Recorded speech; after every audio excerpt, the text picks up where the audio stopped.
Me adelanté. Bueno, oficialmente, buenas noches. ¿Cómo están? ¿Cómo están todos? Hola Esmeralda, ¿cómo Hola, vas? profe. Hola Eddie. Profe, gracias. ¿A Hola, profe, Kevin? buenas noches. ¿Cómo estás? Bien. Listo.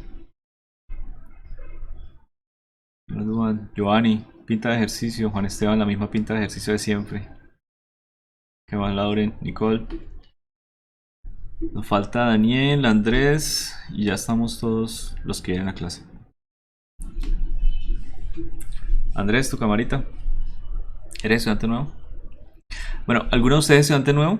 ¿No tienen ni idea de lo que estamos haciendo? Es una pregunta válida. La nuevo es que no ha venido a clase antes. ¿Alguno? ¿No? Ok. ¿Todos están en el grupo de Discord? Listo, me parece muy bien.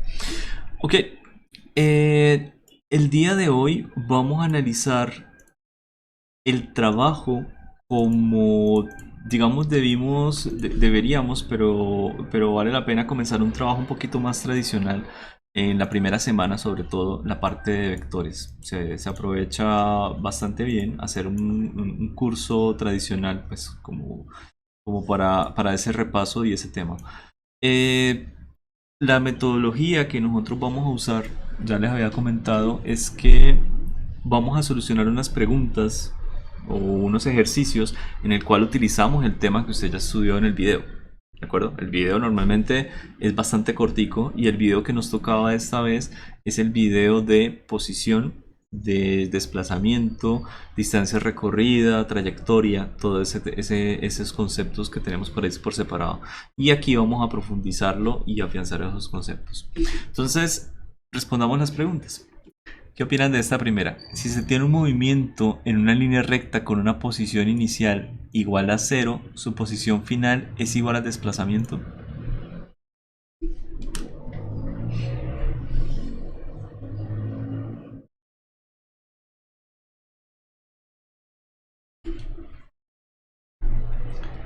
Mientras lo van pensando, mientras lo van pensando, yo voy a colocar por aquí unas cuantas ecuaciones.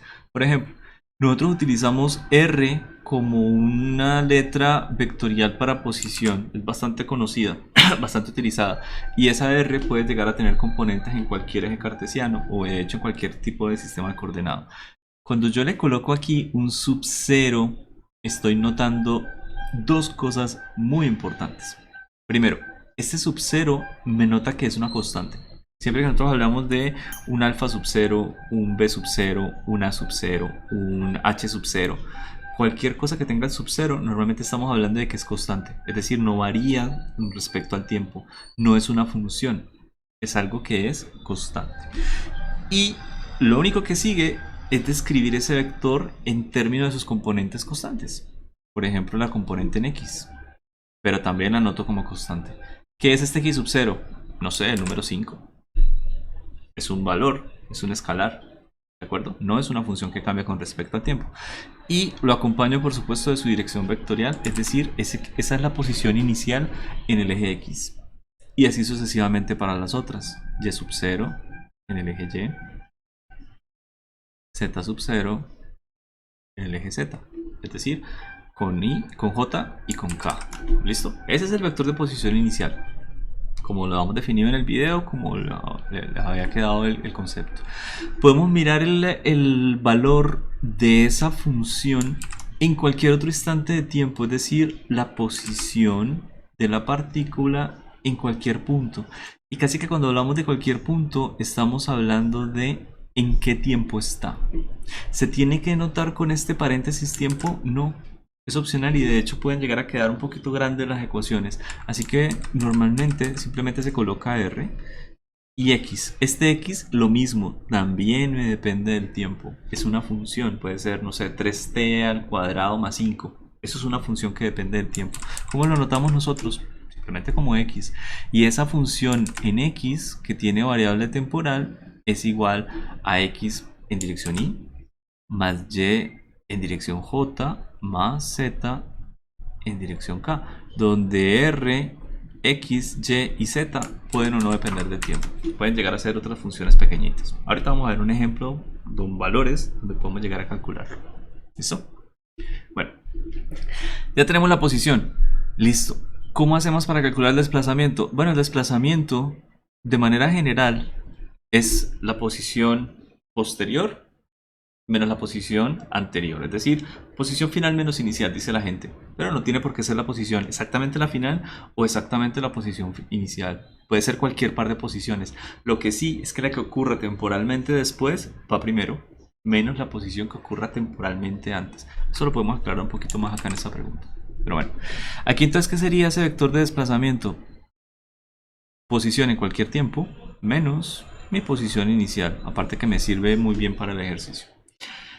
Si aquí me están diciendo que si tiene un movimiento en línea recta, podría llegar a contenerlo, por así decirlo, en un vector, ¿cierto? ¿Qué es un vector? Cuando lo tenemos aquí es una escala numérica. Y de hecho si coloco dos vectores, pues estoy creando una escala numérica que puede llegar a tener valores positivos y negativos. ¿Por qué no? ¿Cierto? Tenemos aquí la posibilidad de que un número sea positivo o sea negativo. Esto sería la posición, ahora sí, ¿en qué eje? Así que estas ecuaciones son un poquito grandes para hablar de un movimiento rectilíneo. Por conveniencia podemos llegar a decir, no, esta posición es simplemente en el eje X. Ah, bueno, entonces esta recta numérica me representa a mí el eje X. ¿Qué falta? Su posición inicial es igual a 0. ¿Qué quiere decir? Que aquí está x sub 0. ¿Cuánto vale la posición inicial? 0. ¿Cuánto vale la posición final? No sé. Cualquier valor. X. O un valor por acá. Negativo. Cualquiera de los dos. El que yo tome. El hecho es que cuando yo vaya a reemplazar en la ecuación de arriba mi desplazamiento, que de hecho podría reemplazarlo como mi delta de x. ¿Por qué no? Va a ser igual a x menos 0. ¿Por qué? Porque x sub 0 vale 0. Entonces aquí, en este caso, y si queremos verlo como vector, no hay ningún problema en dirección de y. Si queremos verlo como vector, podemos llegar a la conclusión de que efectivamente el desplazamiento de una partícula que se mueve en línea recta va a ser igual a la posición final. ¿Por qué? ¿Cuánto vale la posición inicial? 0. No está. ¿De acuerdo? Entonces, esta pregunta, ¿falsa o verdadera? Verdadera. Verdadera. Bueno, verdadera. Y me sirvió para recordarles algunos conceptos que tuvieron que haber visto en el video, ¿no? Eso es lo que me refiero que se puede aprovechar. Listo. Segunda, el desplazamiento solo está definido por la posición al finalizar el movimiento y la posición en el tiempo cero. ¿Falso o verdadero? En esa estoy como en duda, pero creo que es falso. Muy bien. ¿Por qué? Porque nosotros siempre que hablamos de un cambio de la posición, podemos hablar de lo siguiente. Recuerden que la posición depende del tiempo, ¿no? Hablemos de una posición en un tiempo 2, por ejemplo, menos la posición en un tiempo 1. ¿Qué es el tiempo 2 y el tiempo 1? Cualquier tiempo. ¿Cuál tiempo es mayor? Ah, eso sí, el 2 tiene que ser mayor que 1. Por lo tanto, esta puede ser la posición en 5 segundos menos la posición en 1 segundo. O esto puede ser en 20 segundos menos la posición en 7. El hecho es que el desplazamiento yo lo puedo mirar en cualquier parte, puntos. Yo puedo llegar y mirar aquí la primera posición de la partícula, la segunda posición, la tercera, la cuarta, la quinta, la sexta. ¿De acuerdo? La partícula empezó a cambiar y a seguir estos puntos. ¿Cómo los voy a unir? Realmente como yo quiera. Puedo llegar a unirlos así, puedo llegar a unirlos acá, acá puedo llegar a hacer cosas locas, qué sé yo. Esta lineecita. Es decir, mi partícula partió desde este punto y comenzó a seguir algo. ¿Qué es esta línea verde que estamos siguiendo ahí? ¿Alguien sabe?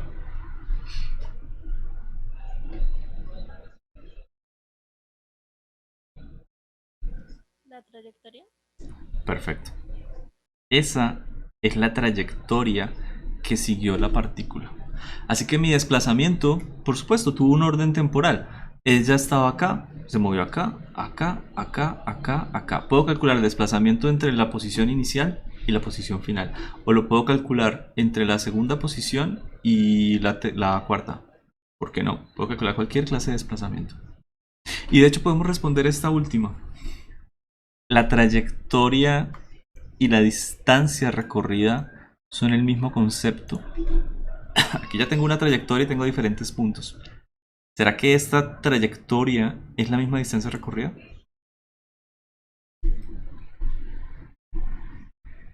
¿O son conceptos completamente aparte? ¿Qué opinan? Bueno, esta era falso. Y gente, yo veo que alguien me está escribiendo por el chat. Queda difícil.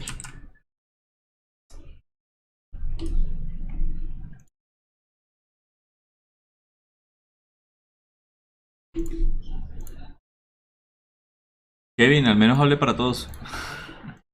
Entonces, Creo ¿qué que hacemos son acá? diferentes, ¿no? Ajá. La trayectoria es la forma que usted está siguiendo. Por ejemplo, esta trayectoria digamos que no tiene ninguna forma geométrica. Podría llegar a llamarla como una trayectoria simplemente curvilínea. Voy a ponerle acá. Curvilínea. Listo. Supongamos que esa no fue la trayectoria. Supongamos que la trayectoria fue una cosa más por ese estilo. Epa, fallé uno abajo, pero no importa. ¿Listo? ¿Alguien sabe esa línea morada qué tipo de trayectoria es? Pareciera, ojo, pareciera estar dada por una función trigonométrica. Por lo tanto, se le puede llamar, ajá, por el seno o por el Periódica. coseno, cualquiera. Es periódico, o sea, tiene muchas consideraciones. De hecho, este tipo de trayectorias se estudian bastante en física 3, en el tema de ondas, ¿de acuerdo? No tiene por qué incluso ser periódica. Es decir, las ondas pueden llegar a ser no periódica o la periodicidad puede estar luego de varias oscilaciones. Es un tema bastante complicado, pero es bastante interesante. Esa función, esa trayectoria, yo puedo llegar a llamarla trayectoria sinoidal, por ejemplo.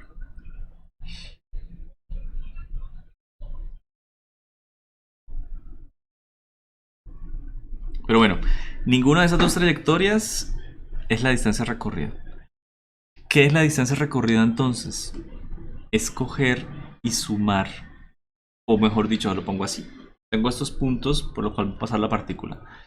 Y la partícula va dejando una cuerdita detrás, ya sea la morada o sea la verde. ¿Listo?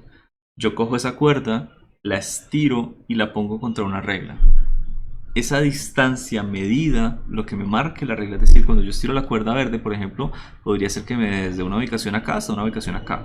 ¿Okay? La estiro bastante y la coloco sobre una regla. Esa sí es la distancia recorrida. ¿Cómo se puede llegar a definir esto en cálculo 3? Realmente es la forma más sencilla que le puedo llegar a decir. ¿Cómo calcula usted esta longitud de la línea curva con una integral de línea? Y esa integral de línea, muchos de ustedes no saben ni siquiera integrar, pues la van a ver hasta cálculo 3. Cuando usted va a integral de línea, se va a acordar del profesor que le dijo, siempre que usted tenga una función, usted puede llegar a integrar para varias cosas, para hallar el área bajo la curva, para hallar un volumen, para hallar una superficie o para hallar la longitud de la línea. El hecho es que se soluciona con una integral, ¿de acuerdo? Así que no necesitamos aquí, por ejemplo. En el video aparecía el ejemplo con un movimiento circular, porque simplemente la trayectoria, ¿cuál era? Pues una trayectoria circular. ¿Cuál era la distancia recorrida? Ah, es sencillo para un movimiento circular hablar de el perímetro. Si damos una vuelta al círculo, entonces tenemos una vez el perímetro, 2pi por r. Si damos dos vueltas, pues dos veces eso, 4pi por r. Si damos solamente un cuartico de vuelta, pues entonces solamente tenemos pi medios, que es un cuarto del arco por r. O sea, pi r medios. ¿De acuerdo? Y así sucesivamente. Podemos llegar a calcular esa distancia recorrida simplemente mirando la longitud del objeto o la longitud de lo que recorre. Para un movimiento parabólico de pronto puede llegar a ser complicado. En un movimiento parabólico tendríamos que de nuevo calcular la integral de una parábola de línea. Pero un movimiento rectilíneo, de pronto la distancia recorrida es muy sencilla. ¿Sí? ¿Cuánto recorrió aquí esto? 1, 2, 3, 4, 5 unidades. Esa fue la distancia recorrida. Así de sencillo. ¿Cuánto fue el desplazamiento? También 5 unidades. Pero el desplazamiento tiene cantidad vectorial. Es decir, 5 unidades hacia la derecha se desplazó. Y de hecho yo puedo empezar a hacer varios símiles de esto. Por ejemplo, esta es mi posición original. Me voy 1 metro a la derecha y vuelvo 1 metro a mi posición original. ¿Cuánto fue mi desplazamiento neto? Desde el inicio hasta el final.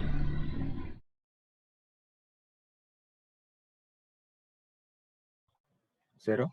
0. Posición 2 metros. inicial y posición inicial, 0. Ojo, ahí dijo 2 metros. Muy bien, pero para distancia recorrida. Porque yo recorrí 1 metro hacia la derecha y recorrí 1 metro hacia la izquierda. ¿De acuerdo? Y creo que me estoy adelantando. Vamos a ver. ¿Es posible analizar un movimiento, obtener un desplazamiento igual a 0 y una distancia recorrida diferente de 0? Lo que acabo de decir. Me adelanté un poquito. Los pongo de nuevo el ejemplo diferente. Este es el punto A y el punto B. El hospital donde yo nací y el hospital donde voy a morir. Yo decidí, bueno, no decidí, nací en Lebrija y decidí morir en Lebrija, en una feria, borracho, qué sé yo. Ya está decidido. Resulta que yo, desde que nací, me fui a recorrer Santander, luego me fui por todo el país, llegué y viajé a Europa, posiblemente viaje a la Luna, vaya por Marte, es decir, vaya a tener una trayectoria bastante movida a lo largo de mi vida antes de ir a la feria y morir. ¿Listo? Esto, ya que la posición es igual a la inicial, final, va a ser igual a un desplazamiento como 0, pero la distancia recorrida nunca va a ser 0. Siempre que usted tenga alguna clase de movimiento, su distancia recorrida ya no va a ser 0. Por eso es que nosotros de pronto, vamos a ver más adelante, no hablamos de la velocidad media. Me estoy adelantando un poquito. La velocidad va a ser el cambio de algo, de una distancia, un desplazamiento sobre el tiempo. Resulta que la velocidad media, muchas veces la gente se siente tentada a hablar de un desplazamiento sobre tiempo. Pero si yo nazco y muero en el mismo lugar, o si estuviera en una piscina y voy y doy una vuelta completa, pues pareciera que no hubiera tenido velocidad. Entonces, para ese concepto particular de velocidad media, no se utiliza el desplazamiento, se utiliza el de distancia recorrida. Lo que quiere decir que si yo voy en un bus a Lebrija, yo siempre veo en el tacómetro que aparece un numerito, 60, 60, 60. Cuando vuelvo, veo el mismo numerito. No veo la dirección vectorial. No veo que aparezca más 60 y menos 60 de vuelta. Porque lo único que está haciendo ese bus es coger la distancia recorrida en 2 o 3 segundos y está dividiendo sobre 2 o 3 segundos siempre. Entonces cada 2 o 3 segundos se actualiza 60, 60, 60. Mentiras, esa gente va como a 180. Bueno, pero ese es el concepto. ¿Listo? Bien, segundo punto. El tiempo que le toma a un objeto seguir una trayectoria, es decir, la trayectoria es fija, es la misma, ¿afecta la distancia recorrida o no?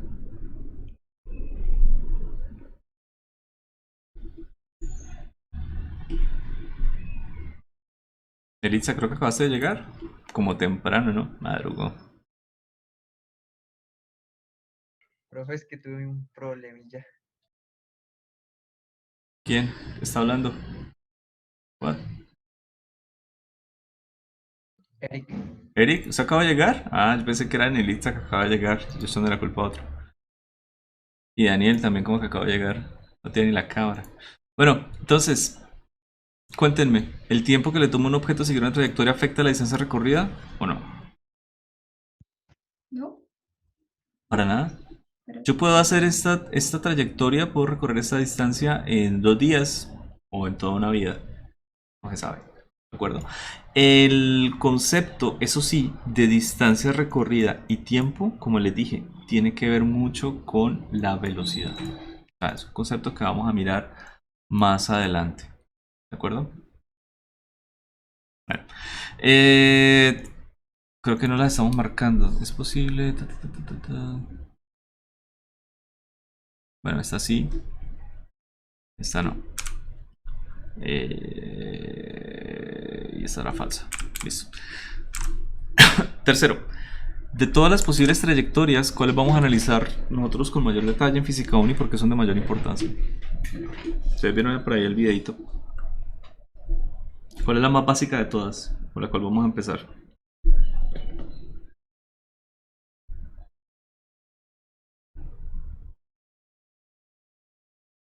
¿Ya?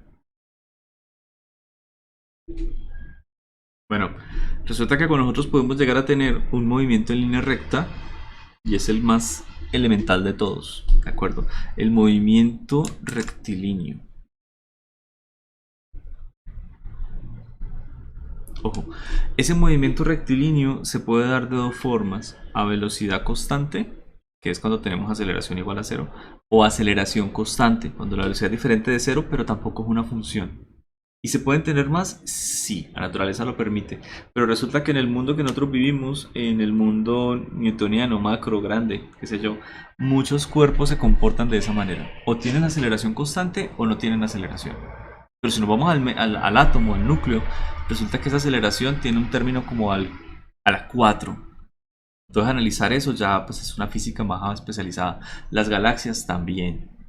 De hecho, la fuerza gravitacional, que no es un tema tan alejado, la aceleración varía con la distancia al cuadrado. Bueno, el inverso de la distancia al cuadrado. Entonces son aceleraciones un poquito extrañas que ya no, digamos, entrarían dentro de lo rectilíneo, pero no entrarían dentro del subtema que vamos a trabajar de movimiento rectilíneo uniforme y movimiento rectilíneo uniformemente acelerado. Un tiro parabólico es casi que el segundo tema que sigue y es la mezcla de los dos. Uno para el eje horizontal, en el cual no tenemos aceleración, y otro en el eje vertical, en el cual tenemos la aceleración de la Tierra, la gravedad que apunta hacia abajo. Así que el siguiente que vamos a hacer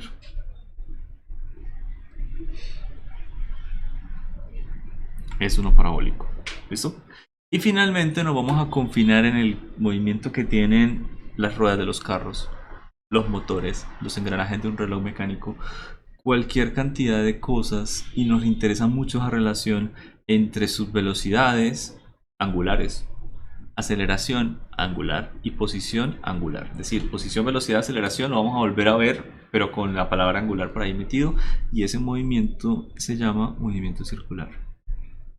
¿Listo? Esas son las tres trayectorias, las tres formas de trayectoria que nos vamos a concentrar.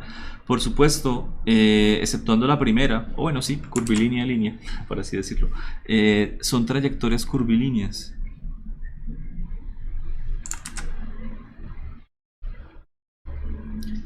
Otras más complicadas, como la trayectoria espiral, una trayectoria hiperbólica, por ejemplo, existe. Sí, muchas veces se ven después de que usted aprende a hacer esto, es decir, usted pasa su curso de mecánica, luego, eventualmente, vuelve a ver la mecánica, pero ya la ve desde un punto de vista energético, un punto de vista de conservación. Nosotros vamos a ver energías, pero hasta el tercer corte. Hay cursos que simplemente comienzan desde energías a solucionar un sistema y es bastante robusto, bastante... es sencillo al final, pero al inicio es un poco como complicado, un curso superior, y después sí llegan a la cinemática. ¿De acuerdo? Nosotros nos vamos a concentrar solamente en esos tres porque son los tres como más sencillitos y en general son movimiento curvilíneo. Bueno, hagamos este ejercicio. Miren, acá tenemos la posición de una partícula que depende del tiempo. Esta es la ecuación que acompaña el vector y, es decir, es una ecuación para x, más la ecuación que acompaña el vector unitario j, es decir, esta es la ecuación para y. Y respondamos las preguntas. ¿Cuál es la posición inicial de la partícula? ¿Cómo la resolvemos?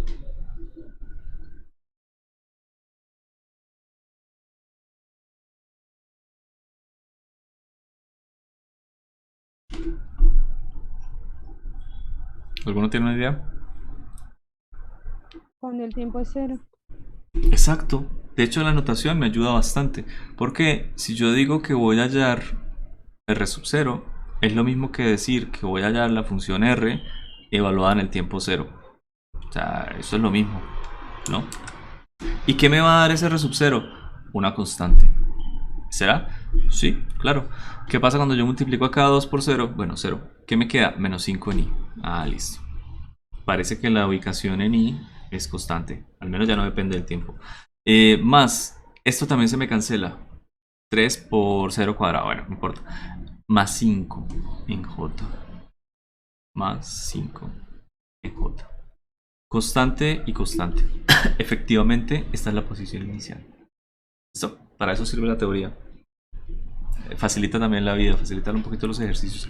Saber qué significa este sub cero, que es efectivamente un tiempo cero, un tiempo inicial y que va a ser constante, al menos con respecto al tiempo, suaviza más las cosas. Segunda, calcule la posición para t igual a 3 segundos y t igual a 5 segundos. Bueno, voy a calcular la posición tal cual para lo que me sugieren. R en 3, pongámosle. Primero. Y ya, reemplazo.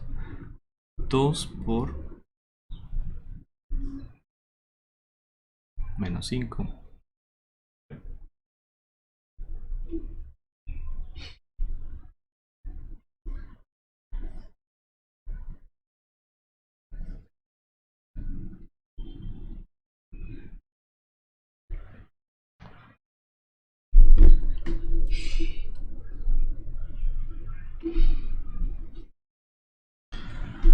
Yo ya les hablé un poquito de... Por ahí publicaron algo de la representante de profesores. ¿Ya les hablé al inicio de la clase de eso? No. No, profe. Que se proyectan 3 semanas de incremento entre 16 y 20 mil infectados. Y fallecidos entre 300 y 500. Bueno, en fin, que parece que la alternancia se va a reanudar más o menos por ahí el proyecto de hacerlo hasta el 3 de mayo, Semana Santa. Semana Santa y la gente sale y se pega su viaje en lugar de quedarse en la casa, reflexionar y orar. Y esa es la consecuencia, que ahorita estamos en un pico casi que preproyectado y se ve como feo. De hecho, algunos administrativos se fueron de fiesta. Y ahí están las consecuencias. Bueno, ¿qué me da la componente de I?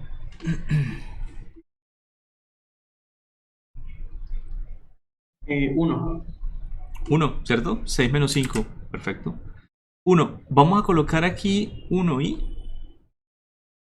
No, hombre, ya ahí vale 1. De ahí tiene magnitud de 1, no vale la pena colocarlo. Pero sí vale la pena colocar i, por supuesto. Entonces se coloca i solito. Es como convención también. I por 1 se ve un poquito feo. Ay, me siguen hablando por chat. Ok. Hay que quererlo. Listo. ¿Y qué tenemos acá? Sería Kevin. menos 1, o sea, menos J. Menos 1. ¿Seguro? ¿Por qué? 3 por 3 me da 9, ¿no? Por 3 ya se me pasó. Ya, esto me da negativo para empezar. ¿Señor? Me equivoqué. Menos 22J. ¿Están de acuerdo? ¿O no? Sí, profe. Listo, muy bien. Menos 22J.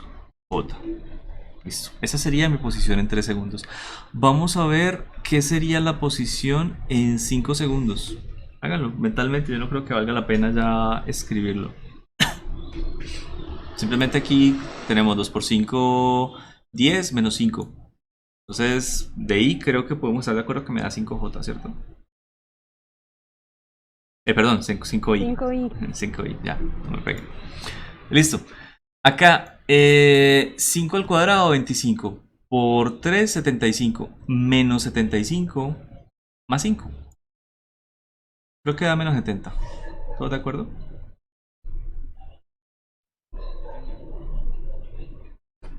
Listo. Es decir, es una función que depende del tiempo y como tal yo puedo llegar a reemplazar valores. ¿Listo? Bien. Comienza lo interesante. Obtenga una ecuación de la forma y que dependa de x. Y se le aclara, independiente del tiempo. ¿Por qué dice independiente del tiempo? Podemos expandir o analizar un poquito la forma algebraica de esta ecuación. Esta es una ecuación R que depende del tiempo. Sí, es cierto. Y específicamente esa ecuación R me depende de dos cosas. De x, que depende del tiempo, y de y, que depende del tiempo. De alguna manera, se me olvidó paréntesis. De alguna manera tengo que llevar esto a una ecuación de y que dependa de x, es decir, eliminar el tiempo de la parte que tiene x y y. ¿Cómo lo hacemos? ¿Cómo hacemos cuando yo tengo un sistema algebraico y quiero eliminar una variable? Igualar eso al tiempo, ¿no? Ojo, sí, bueno, te pasaste como un pasito pequeño. Despejo lo que quiero que no exista. Es decir, voy a despejar el tiempo de alguna de las dos, ya sea de la ecuación de x o de la ecuación de y lo reemplazo en la otra. Cuando yo despejo una cosa y reemplazo en otra cosa, elimino esa dependencia temporal. Voy a escribir aquí las ecuaciones abajito para tenerlas claras. Sería igual a x 2t menos 5. Muy bien. Y la de y igual a menos 3t cuadrado más 5. ¿Listo? ¿De cuál me queda más sencillo despejar el tiempo?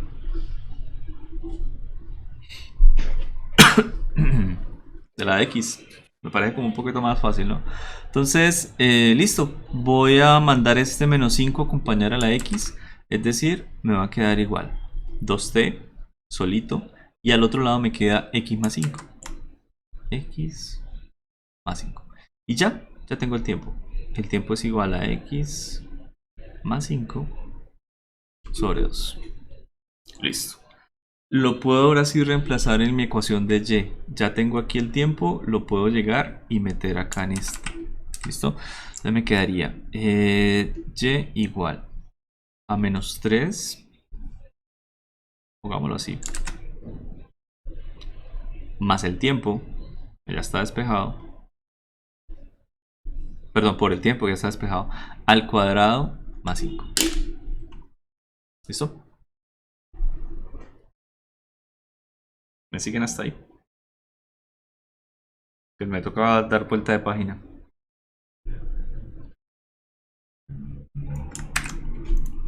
¿A todos? Bueno, creo que sí. Me avisan si no. Bien, ya tengo eso. Lo único que necesito hacer es expandir, digamos, esta parte, ¿no? No quiero expandir de pronto x más 5 sobre 2, me parece un poquito innecesario, viendo que podría llegar y sacar este 2 que está al cuadrado. Es decir, un 2 al cuadrado me va a salir como 4. Sí, no está en el numerador, está en el denominador, pero no importa. Aquí me saldría entonces menos 3 sobre lo que acabo de sacar, este 2 al cuadrado, y multiplica a x más 5 al cuadrado más 5. Entonces lo único que tengo que hacer es, alguien dijo resolver el binomio, bueno, expandir este binomio. ¿De acuerdo? Entonces, ¿qué me dicen del binomio? El primer valor al cuadrado más 2 veces el primero por el segundo más el segundo al cuadrado. ¿Sí? Entonces me quedaría por este estilo. Y igual a menos 3 cuartos por el primero al cuadrado. Listo. Más el primero por el segundo. 2 veces. Es decir, 2 por 5 me da 10 y por x. 10x. ¿Les quedó claro este pedazo? ¿Sí? Primero al cuadrado más 2 veces el primero por el segundo. 2 por 5 por x. Bueno. Más el segundo al cuadrado. Es decir, 5 por 5. 25. Y se acabó. Ah. Más este pedacito. Más 5. Listo. ¿Qué sigue? Puedo llegar a multiplicar todo por ese menos 3 cuartos. Ese menos 3 cuartos me va a cambiar el signo de toda la ecuación. Entonces me quedaría aquí menos 3 cuartos de x al cuadrado. Muy bien. Más, bueno, 30 cuartos. Y esto se puede simplificar por x. Más 25. Ah, perdón, 25 no. Uy, espera, cometí unos errores que ni me di cuenta. Y lo dije, lo peor es que lo dije. Me va a cambiar el signo de todo, ¿no? Este menos. Así que esta me queda negativa y esta también. Ya está. Bueno. 3 por 25, 75. Cuartos. Más 5. Listo. ¿Puedo reducir algo? De pronto esto. Este 4 y este 30. Puedo llegar a sacar mitad. 2 y 15. ¿De aquí lo puedo llegar a reducir? No. No mucho, pero puedo llegar a hacer la operación, ¿no? Al fin y al cabo eso me quedaría menos 75 más 4 por 5, es decir, 20 sobre 4. Menos 75 más 20 me da 55, negativo. Y sobre 4, menos 55 cuartos. Creo que ya no puedo hacer nada más por esta ecuación.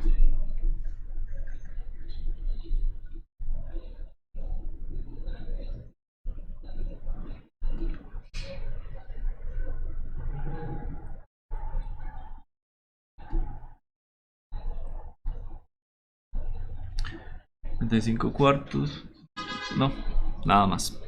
¿Estamos de acuerdo? ¿No puedo hacer nada más por ella?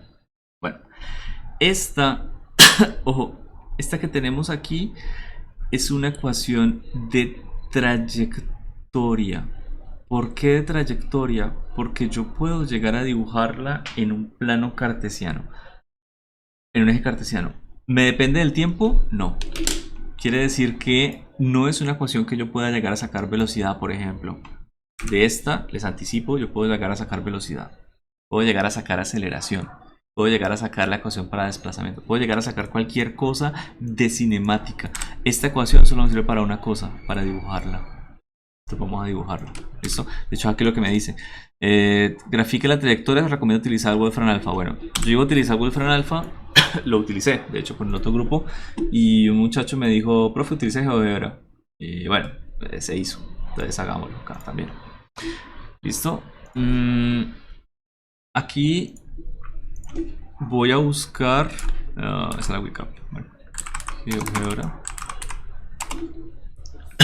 .org y miramos la calculadora. ¿Listo?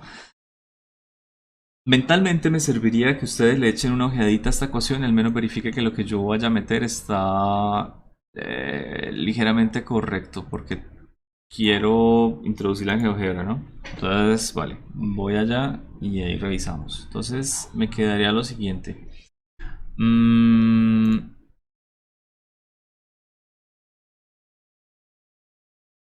Ok. Menos 3 por X. ¿Cómo es el cuadrado acá? Aquí está.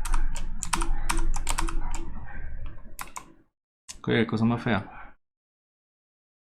Encontré el cuadrado, pero lo que hace es crearme un superíndice. Bueno, no sé, no me gusta. Listo. Menos 3 por X al cuadrado sobre 4. De hecho, lo que estoy escribiendo... Voy a escribirlo aquí en una búsqueda para que lo vean. Lo que estoy escribiendo exactamente con el teclado. Menos 3 por X al cuadrado sobre 4. Ah, ya lo hicimos en Wolfram. Bien. ¿Por qué estoy escribiéndolo de esta manera y no como está ahí en la ecuación? O porque yo comprendo más o menos ustedes cómo llegan y hacen las cosas. Le pondrían muchísimos paréntesis. Es decir, pondrían aquí menos 3 sobre 4. Todo entre paréntesis por X a la 2. Bien. Hay algo que funciona muy bien en la computación que está basado en matemática. Y ustedes ya lo saben, solo que nadie lo usa. Y es la precesión de operadores. De alguna manera usted tiene ese concepto medio claro en la mente, pero de pronto no se lo han dicho, entonces usted no ha hecho el análisis de, sí, ya entendí. Precesión de operadores me habla de qué operador es más importante que otro. El operador más importante, el más grande de los tres que están ahí, es la potenciación. ¿Qué quiere decir? Que la calculadora, el cerebro, la matemática, funciona en que usted ve este signo. Bueno, venga, ay, pues madre, la borré. Otra vez. ¿Qué era? 2, 3. Aquí está. Olvídalo.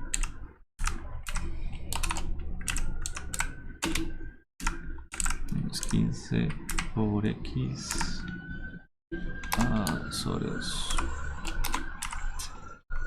Bueno, pongamos ahí dos términos, ¿listo?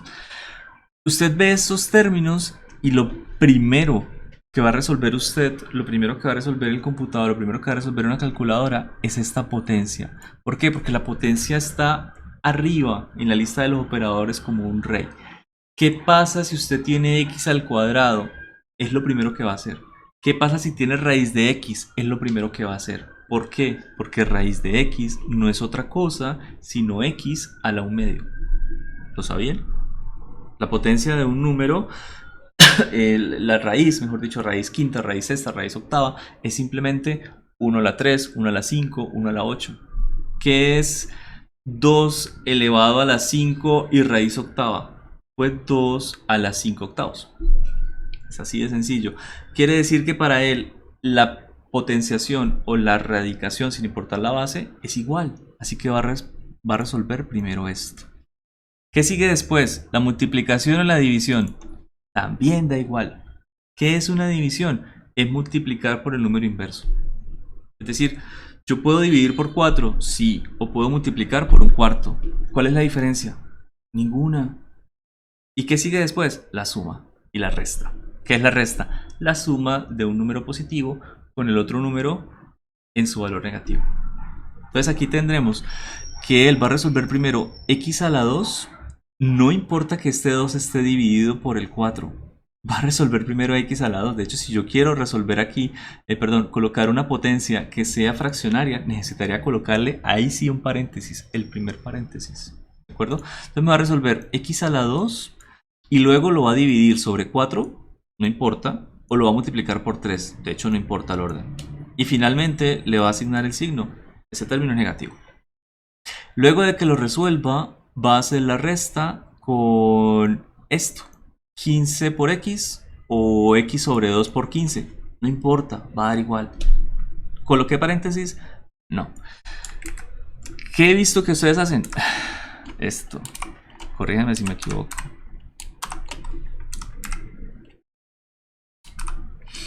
Y algunos colocan acá cosas así. O sea, lo he visto. ¿Sí? Se ve más bonito, dicen. Bueno, no sé. No es como lo óptimo. Colocarle tantos paréntesis a las cosas no hace falta. Entonces, aquí lo introduje de esa manera y de hecho GeoGebra me lo entendió muy bien. Menos 15 por x sobre 2. De pronto es por la parte computacional. Uno siempre se acostumbra a escribir las cosas como en cierto orden. Es como más práctico. Menos 55 cuartos. Ok, enter. Y esa es mi gráfica. ¿Listo? Bonita, hermosa. Parece ser que esta parábola abre hacia abajo. ¿Es cierto? Según el criterio de la segunda derivada, es decir, cuando yo derivo esta constante se me va. Cuando yo consigo esta línea, esta cosa lineal, me queda constante, pero la segunda derivada se me va también. Solo me queda el cuadrado, ¿cierto? El criterio de la segunda derivada me dice que cuando yo derivo, solo me queda esta parte. ¿Y qué me va a quedar? Pues la primera, un 2 por x, de pronto, y los numeritos 3 cuartos. Y de la segunda me quedan solamente los numeritos. El criterio de la segunda derivada me dice que si esos numeritos son negativos, la parábola abre hacia abajo. Si esos numeritos son positivos, la parábola abre hacia arriba. Otra forma de ver también esta ecuación de la parábola es, por ejemplo, el término, el último, menos 55 cuartos. Más o menos, ¿cuánto da menos 55 cuartos en la calculadora? Más o menos. No sé si lo sepan.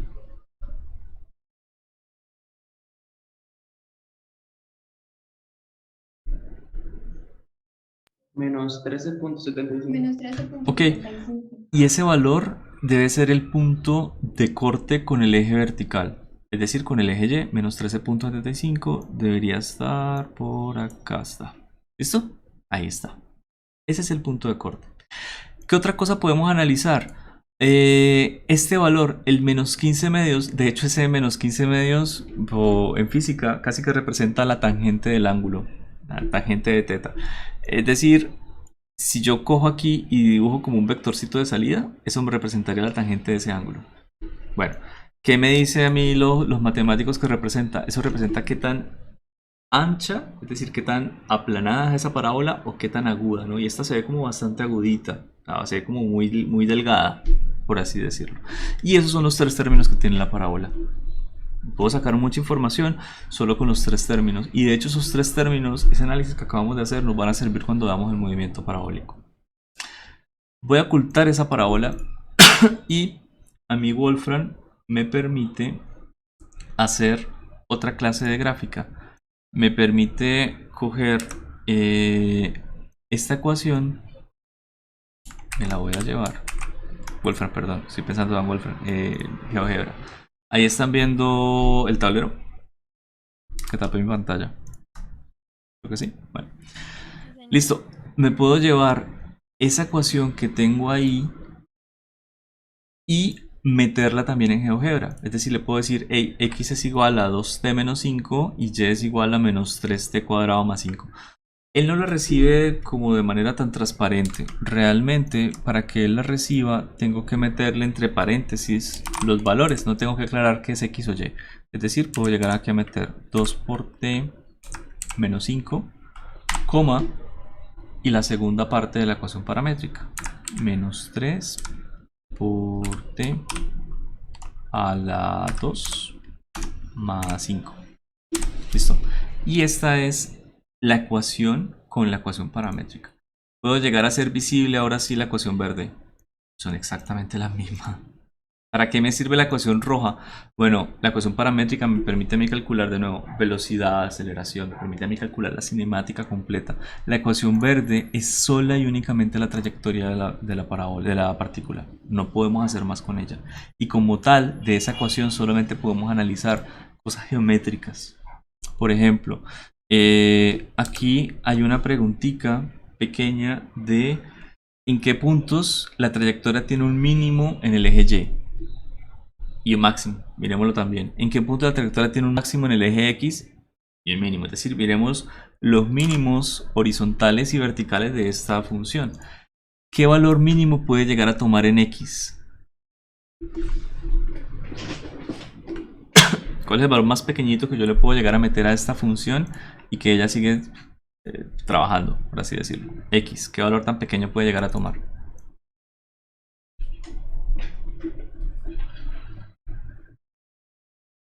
¿Sabe cómo llaman a eso? Menos 5.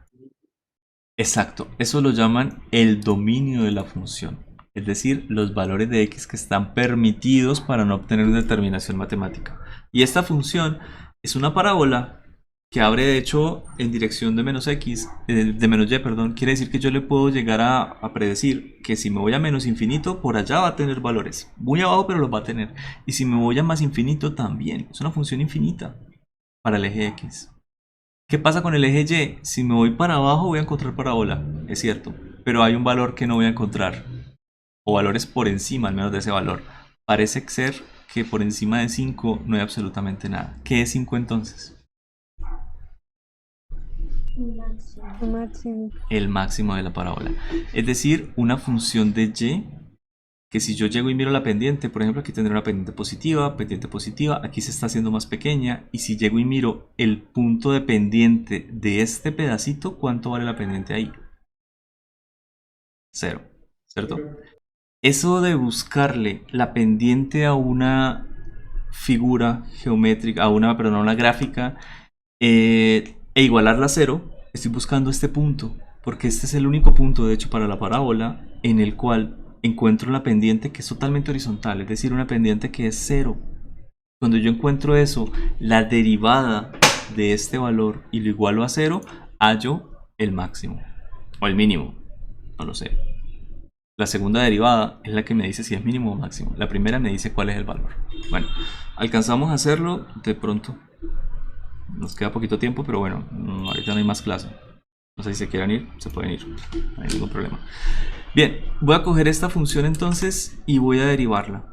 Es decir, voy a sacar la derivada de la función con respecto a x, a la posición. ¿Por qué a x? Porque es lo único con lo que ella depende. Si dependiera de otra cosa, miraríamos con respecto a qué vamos a derivar. ¿Listo?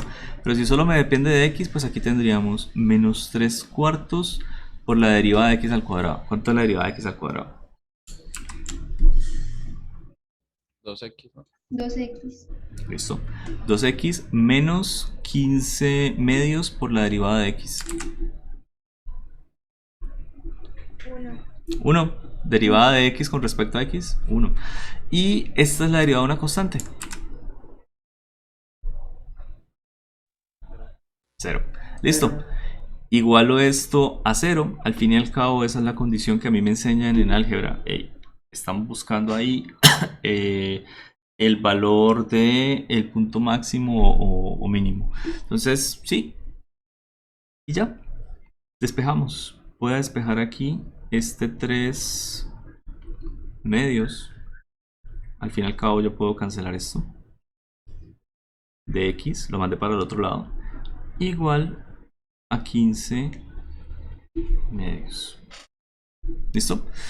Ya está. Puedo llegar a despejar aquí el valor de X. Me quedaría 30 sobre... O sea, es decir, voy a mandar este 2 a multiplicar al 15, me queda 30. Y abajo me quedaría 3 por 2, 6. 30 sextos. ¿Cuánto me da 30? ¿El medio no debería ir negativo? Uy, qué pena, tienes toda la razón. Aquí. Sí, yo despejé este. Entonces el signo pasó a ser positivo, pero este no lo toqué. Entonces quedó negativo. Muy bien. Perfecto. ¿Cuánto me da entonces ese menos 30 sextos? ¿Puedo reducirlo más todavía? Puedo sacar medio, ¿no? Es decir, le puedo sacar aquí 15 tercios. Y yo creo que 15 tercios es un valor que muchos reconocen. Menos 5. Listo. En X igual a menos 5 se encuentra el máximo. ¿Quieren averiguar el valor del máximo? Cojan Y y evalúenlo en menos 5. Esta ecuación. Y bueno, esa parte ya no hace falta. Estoy seguro que si lo hacen, les va a dar igual a 5. Es esta gráfica que estamos viendo acá. Efectivamente, el primer valor, ¿dónde se encuentra el máximo? Ah, sí, en X igual a menos 5. Y si yo reemplazo esa ecuación por X igual a menos 5, me va a dar aquí el valor de Y igual a 5. Bien, entonces ahí tienen. Son algunas cositas de álgebra que no es bueno olvidar porque pues me sirven para física bastante. Profe, ¿Listo? Señor. el mínimo, el máximo es la posición inicial, ¿cierto? O sea, puede relacionar así. La posición inicial, depende. Por ejemplo, si yo esto lo interpreto como un lanzamiento parabólico, puede ser, o sea, un lanzamiento que yo llegue y lance y tenga este recorrido, o sea, puede llegar a dar un movimiento parabólico. Ese máximo sería la altura máxima. Pero si tú ves esta ecuación como solamente está definida de menos 5 hacia el infinito o de menos 5 hacia la derecha, o sea, de izquierda a la derecha, entonces este valor sí puede ser la posición inicial. O sea, depende tú de dónde pongas tu cero temporal, desde dónde comience tu ejercicio de física, desde dónde comience tu simulación, tu situación física real. Y de eso pues ya lo vamos a hablar después, claro. Y de pronto no vamos a utilizar esta ecuación de trayectoria tanto para eso, sino la ecuación que dependa del tiempo. Al fin y al cabo, esta ecuación no me dice dónde está el tiempo igual a 0. ¿Sí? Y el tiempo igual a 0, de hecho a mí me daba que menos 5, sí, tienes toda la razón, ¿no? Porque la posición inicial, tienes razón, cuando llamo 0 me dio que eran menos 5 y 5j, entonces sí, efectivamente mi movimiento comienza en la parte más alta de esa parábola. Muy bien. Bueno, hasta ahí llegamos, nos vemos mañana. Que descansen. Chao, que estén muy bien. Gracias, profe. Profe. Chao. Profe, gracias. Chao. Profe, ¿le puedo preguntar algo ahí no relacionado con esto? Dime, Eddie. Profe, es que pues, lo que pasa es que empecé a ver programación ahorita y pues vamos a trabajar con esto de MATLAB. ¿Qué tal es eso? Yo pues ¿Maldad? sí. Es que pensé que íbamos a trabajar con C++ o algo así que más o menos les conozco, pero no.